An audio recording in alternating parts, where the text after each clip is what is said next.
नमस्कार मित्रांनो. चातक पक्षी फक्त पावसाचेच पाणी पितो का? तुम्ही चातक पक्षाबद्दल ही गोष्ट नक्की ऐकली असेल.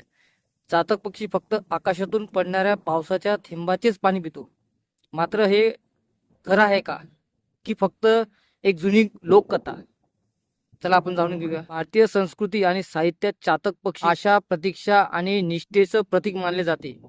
असे म्हटले जाते की तो आपली चोच आकाशाकडे करून फक्त स्वाती नक्षत्रातील पावसाच्या थेंबाची वाट पाहतो. पण विज्ञान काय सांगते?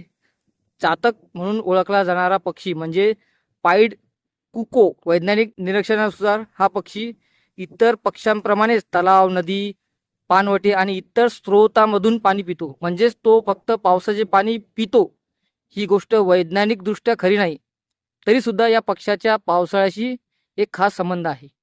आफ्रिकेतून भारतात येणारा हा पक्षी अनेकदा मान्सून सुरू होण्याच्या आधी दिसू लागतो. त्यामुळे प्राचीन काळात लोकांना त्याचा संबंध पावसाशी जोडला. तर मित्रांनो, चातक पक्षी एक फक्त पावसाचे पाणी पितो ही गोष्ट एक सुंदर लोकमान्य आहे, पण वैज्ञानिक सत्य नाही.